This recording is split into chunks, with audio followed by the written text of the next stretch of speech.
So what do you all know about the peafowl? Forget what you think, because you don't know enough. On episode 78 of my stupid ramblings, we are talking about the Indian peafowl. Now, most of us call it the peacock, but that's actually just the males. Being similarly related to pheasants, grouse, and chickens, males are known as cocks, and females are hens. Scientifically, they are called pavo cristatus, Latin for crested peacock.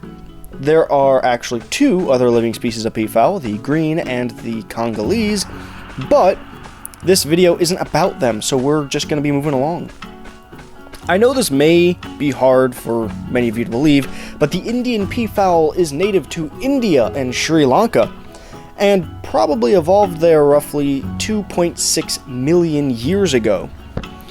Once again, unfortunately, I have very little to say on their evolution due to a lack of fossil evidence.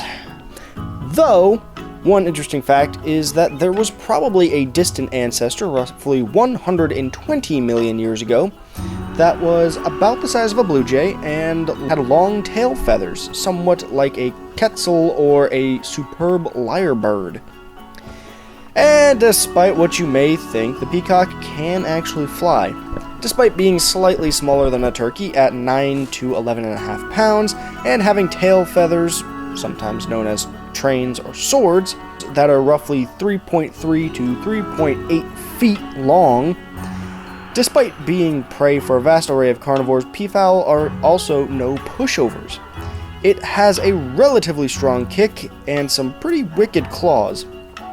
They're actually so accurate with their kicks that they are very well known to absolutely stomp venomous snakes. This fact has actually led to the ancient idea that the peafowl may be divine.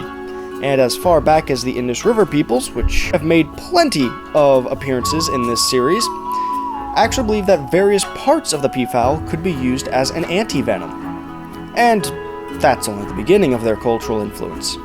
As when the Vedic text came about and Hinduism was born, a metric fuck-ton of gods had been in some way connected to the animal. Krishna, who again has come up several times in this series, was known to wear feathers of the peacock in his crown. In Indra's battle against the demon king Ravana, a peacock sheltered the bested god under his wing, allowing him to survive the fight.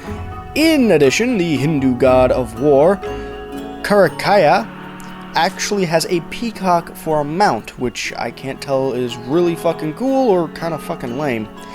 Guess it depends on how much more hardcore you think it is to ride a bird rather than a horse or other large mammal. Outside of Hinduism, but still in India, the Buddhist teachings believe that the peacock is a symbol of wisdom. And to that extent, is it really any surprise that the national bird of India is in fact the peacock? But this animal, despite only being natively found in India, has a much further reach due to the lovely world of international trade. In ancient Greece, the animal was strongly associated with the goddess Hera, and in the Iranian religion of Yazidism, the peacock angel Malek Taos was made leader of the 7 divine beings.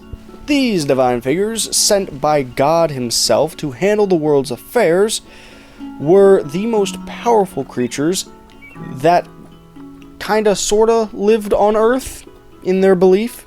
But this importance is not just seen in the divine, as soldiers from all over the world have been seen with peacock feathers either in their armor, on ceremonial dress, or even buried with them in their graves.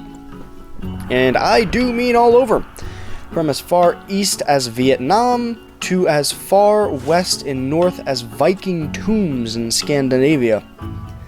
But even fictional characters have been found with some peacock influence. For instance, Robin Hood was said to have arrows with peacock fletchings. Fletchings being this part of the arrow that helps stabilize and balance the arrow in mid-flight. One of the more notable influences, at least in the West, is their symbolism of beauty and status. It is actually seen as the oldest ornamental bird in recorded history. This dates as far back as the 10th century BC, and while it is debated who the first exporter of the crested beauty is, there is an argument that it was King Solomon of Israel in 1000 BC. This love for the animal as decorative pieces quickly spread all throughout the world, with notable names like Alexander the Great or Julius Caesar. Kings, pharaohs, emperors, and nobles of all kinds had wanted, no, they needed peacocks in their areas, whether it be placed in temples, palaces, and most notably, menageries and gardens. This was such a large part of European history, I had to make my peafowl exhibit an immaculate palace garden. With 4 notable squares here, I have 4 different areas. There's no real importance to them. I literally just made them to look as pretty as I could, because that's kind of the way it goes. Unfortunately, it did make recording this video quite difficult, since how I had almost an hour of footage, and, well, Prem, you could put up how much audio I actually got out of this.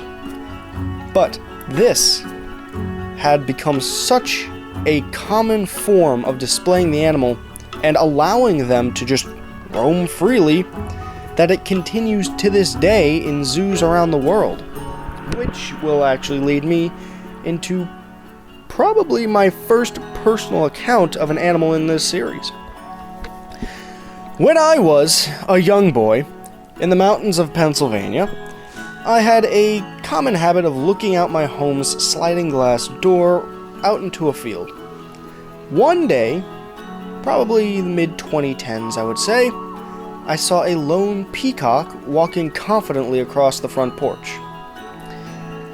Mind you, like I said, you can't just find peacocks in North America or even this side of the planet. So I was so stunned to see something so beautiful and foreign just walking right past my house like it was nobody's business that I couldn't even call for my mom to see it. And to this day, that memory has been burned into my mind. Now, was this relevant to the episode? No, not really, but fuck you, it's my channel, I can do what I want.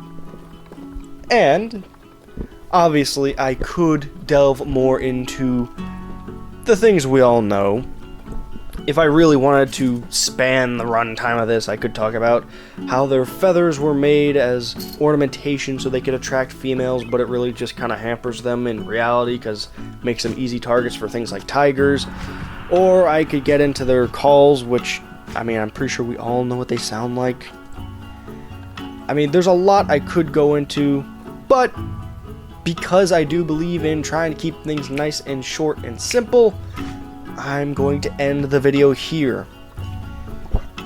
And with all that said and done, I hope you enjoyed the video. Next episode will be the Indian rhinoceros, and I am looking forward to this one. And if there's anything you would like to add, feel free in the comments. And until next time, go outside, touch grass, hug your love, and drink water. Don't trust YouTube's BS. Don't give them any information.